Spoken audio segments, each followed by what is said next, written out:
আপনি কি ভুলে গিয়েছেন ফকির থেকে আপনার ইজ্জতকে আমি হেফাজত করাইছিলাম? মায়ের চোখ বড় হয়ে গেল। এ সন্তান, এমন একটি কথা তুমি আমাকে বলেছো যে ঘটনা তোমার বাবা আবু সালেহ মুসা জঙ্গিও জানে না, তোমার বাবার কেন আমি দেইনি, সমাজের কেউ জানে না, শুধু জানে একটা বাঘ আর জানে আল্লাহ রসুল। তুমি কি করে জানলে? মা, ও মা, আপনি যখন এই দুনিয়ার মধ্যে যখন আপনি ফকিরকে ভিক্ষা দিতে লাগলেন, ফকির আপনার হাতটা দেখে যখন তার মনের মধ্যে খারাপই আসলো, আমি আপনার গর্ভ থেকে বাহির হইয়া জঙ্গলে গিয়ে বাঘ সাজিয়া ওই বাঘ এসে ফকিরকে মারলাম, ফকিরের রক্ত বাইর করে দিলাম। যেই বাঘটি আপনি দেখেছিলেন সেই বাঘটি ছিল আপনার সন্তান আব্দুল কাদের। জোরে বলুন সুবহানাল্লাহ। আল্লাহু আকবার, আল্লাহু আকবার। এটা ওলি আল্লাহর দ্বারা সম্ভব হয় কি হয় না? আর বেঈমানরা বলবে এটা মানি না, বুখারী শরীফে নাই। তো বুখারী শরীফে নোকিয়া মোবাইলের কথা আছে? মুফতি সাহেব, নোকিয়া তো তোমার পকেটের ভিতরে। অসুবিধাবাদী মুসলমান, একটেল, গ্রামীণ, এগুলো তো বুখারীতে নেই। বুখারীতে যদি না থাকে কিছুই মানবো না। তো বুখারীতে তোমার মা বাবার কথা আসেনি, কিছু মানবে? এটা কেরামত, ওলি আল্লাহর কেরামত হোক। মা জননী চোখের পানি ছেড়ে দিলেন, সন্তান আমি তোমাকে মোটেও মাফ করবো না, তোমাকে মোটেও দাবির থেকে মুক্তি দিব না। কই কেন? হাসরের ময়দানে তুমি সন্তানকে আমি সামনে রাখবো, আর তোমাকে দেখে দেখে আমি জান্নাতে হেঁটে হেঁটে চলে যাব।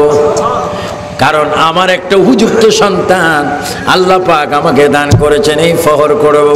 এই জন্য মা বাবা হাসরের ময়দানে বেশি ফখর করতে পারবে যেই সন্তান নামাজি হবে, যেই সন্তান রোজদারি হবে, যেই সন্তান কোরআন শরীফ তেলাওয়াত করবে, যেই সন্তান জীবনে মিথ্যা কথা বলবে না, চুরি করবে না, ক্যারাম বোর্ড খেলবে না, সিনেমা দেখবে না, জেনা করবে না, গীবত করবে না, ফেন্সিল খাবে না, মদ গাঁজা জুয়া খাবে না, যারা নাকি নিজের শরীরকে পাপ থেকে হেফাজত করে রেখেছে, ওই সমস্ত সন্তানের কারণে মা বাবা জান্নাতে যাওয়ার ফয়সালা হবে। জোরে বলুন সুবহানাল্লাহ, আল্লাহু আকবার।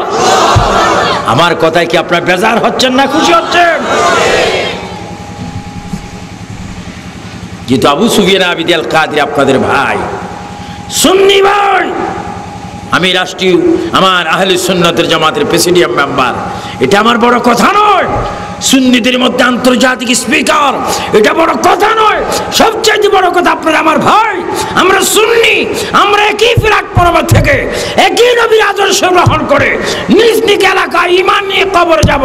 হাসরের ময়দানে ওই কবর থেকে রিসালাতের স্লোগান দিয়ে আমরা একসাথে মিলিত হব। জোরে বলুন সুবহানাল্লাহ। ডাইল হাত তুলে বলুন ইয়া রাসূলুল্লাহ। এইভাবে সোজা করে বলুন ইয়া রাসূলুল্লাহ। আমরা হাসর, কবর, মিজান একসাথে চাই কি চাই না? আমিন বলুন। আমিন। এই জন্য ভাইয়েরা, আমলের প্রয়োজন, নামাজের প্রয়োজন। হযরতে মাহবুব সুবহানী, গৌসে সামদানি, সবাই উচ্চ স্বরে বলুন আব্দুল কাদের। তিনিও মায়ের খেদমত করেছেন, বলেন তিনিও মায়ের খেদমত, আমরাও মায়ের খেদমত করব না। এই চট্টগ্রাম 2 নম্বর গেটের এখান দিয়ে যান, বিশাল পাহাড়ের উপর একটা আস্তানা, কি সুন্দর লাগে, মনে হচ্ছে যেন বেহেশতি রহমতি ঠান্ডা পাওয়া যায়। যিনি পাহাড়ের উপরে যার আস্তানা, হযরতে বাইজিদ বুস্তামি বলেন রাদিয়াল্লাহু তাআলা আনহুর আস্তানা, চিৎকার দিয়ে বলেন সুবহানাল্লাহ। ওনার মাজার কিন্তু বুস্তাম শহরে, আমি নিজে সেখানে জিয়ারত করে এসেছি। কিন্তু এখানে তার কি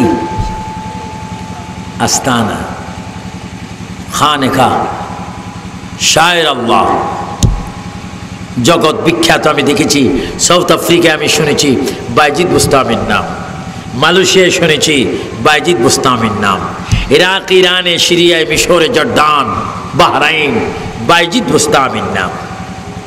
নয় নয়, ফারিসে সেখানেও বাইজিদ বুস্তামির নাম।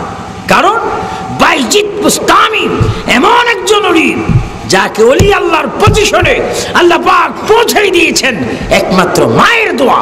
চিৎকার দিয়ে বলুন সুবহানাল্লাহ। ও আনোয়ারের ভাইয়েরা, পূর্ব আনোয়ারের ভাইয়েরা, মালঘরের ভাইয়েরা, আওয়াজ দিয়ে বলেন আপনাদেরও মায়ের দোয়ার প্রয়োজন আছে কিনা? আরো জোরে বলেন আছে কিনা? আজকে গিয়ে মায়ের পায়ে পড়বেন। মা, আবু সুফিয়ান আবিদি আল কাদি বলেছে, মা গো তোমার পায়ের নিচে আমার বেহেশত। আ বাবা, তোমার পায়ের নিচে আমার বেহেশত। এই কথা বলে যদি পায়ে একটু চুমা খাইতে পারেন, বেহেশতের দরজায় জানালায় চুমা হয়ে গেল। জোরে কোন সুবহানাল্লাহ। বাইজিদ বুস্তামি রাদিয়াল্লাহু তাআলা, তিনি ছোট্ট বাচ্চা, হয় 6.5 বছর, হয় 4.5 বছর, হয় 7.5 বছর। এই তিনটির ভিতরে তিনি ঘুমাচ্ছেন ডাইন কাত হয়ে। ওনার মাও ঘুমাচ্ছেন সন্তানের পাশে। মা জননী রাত গভীর মধ্যে আওয়াজ দিলেন, আহ পানি, পানি করে তিনি চিৎকার দিলেন। ছোট্ট সন্তানটি একটি গ্লাস হাতে নিয়ে কলসির কাছে গিয়ে দেখলেন মায়ের জন্য কলসির ভিতরে পানি নেই। জোরে বলেন কি নেই? পানি নেই। তিনি আকুল করে পানির জন্য বাইর হলেন, অনেক দূর চলে গেলেন। এক গ্লাস পানি পেয়ে অনেক দূর এসে মায়ের পাশে আস্তে আস্তে দেখলেন মা পানির তৃষ্ণায় অস্থির হয়ে মা আবার ঘুমিয়ে গেলেন। মা এখন ঘুম যাচ্ছে। সন্তানটি আকল করে বললেন, আমার মা পানি চেয়েছেন, দিতে পারিনি, এখন তো তিনি ঘুম যাচ্ছেন, যদি আমি পানি বলি মায়ের হয়তো ঘুমের ডিস্টার্ব হবে, আমি পানির গ্লাসটা নিয়ে মায়ের সামনে দাঁড়িয়ে থাকবো। আমার মা আবার যখনই পানি বলবে তখনই আমি পানিটা দিয়ে খেদমত করব। চিৎকার দিয়ে বলুন সুবহানাল্লাহ। ছোট্ট বাচ্চার ভিতরে এই জ্ঞান দেওয়ার মালিক কে? আর একটু জোরে বলেন কে? আল্লাহ। আল্লাহ। একটি মুরগির বাচ্চারও জ্ঞান আছে, আছে কিনা? আপনার দেশে কি বলে? কুড়া। যেগুলা ডিম দিয়ে ওটারে কি বলে? হ্যাঁ, কি কুড়ারে বলে ডিম? কি ডিমের বলে কুড়া? যেটা ডিম পাড়ে ওটারে কি বলে? মুরগি। ও, খাওয়ার জন্য স্পার্ট। এটার নাম কি?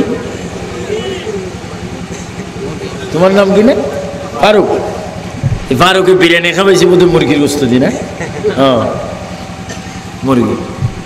মুরগির একটা ব্রেইন আছে, ছোট্ট একটা কি আছে? মাথা, একবারে ছোট্ট।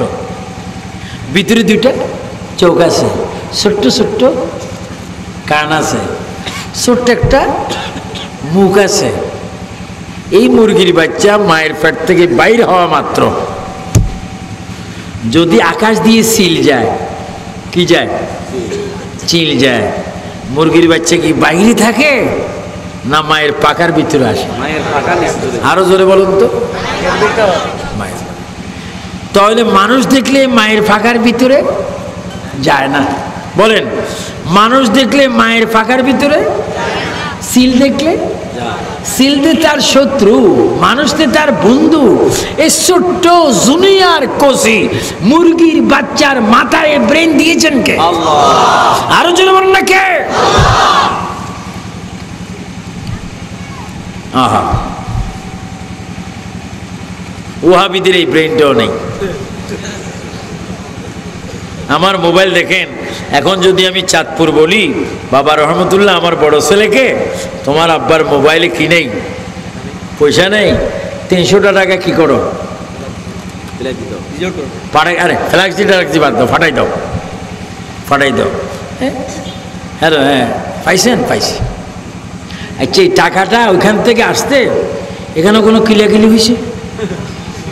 জোরে বলো না, যুদ্ধ হয়েছে? টাকা এখনো স্টেজের বাইরে আসি বলছে, প্রিয় উলামা ভাইয়েরা আপনার সরে যান, আমি মোবাইল আগমন করিব। ফতে পাইলে আপনারা আহত হইবেন। পুলিশ ভাইরা, র্যাব ভাইরা সব সরেন, কর্ণফুলী ব্রিজ পার হইতেছি, টাকা এখনো চিৎকার মারছে, কিন্তু মোবাইলের ভিতরে আসছে কিনা মুফতি সাহেবের জিজ্ঞাসা করো কিভাবে আসছে। 500 টাকা মোবাইল থেকে মোবাইলে আসলে শিরিক হয় না, ও নবী তোমার কবরের ভিতরে আসলে শিরিক হয়। হযরত বেকল শাহ মাদ্দাজিল্লাহুল আলী, নাউজুবিল্লাহ বলেন। যারা নবীকে হাজির নাজির মানে না, এরা কি ইমানদার না শয়তান? এদের পিছে কি নামাজ পড়া হারাম না হারাম? এদের দ্বারা কোরবানি করে জবা করে কি? খবরদার, শুধু মা বাবার কথা শুনলে হবে না, কোরবানি তোমার জন্য ইবাদত। সেই কোরবানির পশু জবা করতে যেন বেঈমানের হাতে ছুরি না যায়। ওই ব্যক্তি ইমাম, ওই ব্যক্তি মাওলানা জবা করতে হবে যেই ব্যক্তির হৃদয়, অন্তরে, মনে, কলবে রয়েছে আমার নবীর, মিলাদুন নবীর ভালোবাসা। চিৎকার দিয়ে বলুন সুবহানাল্লাহ।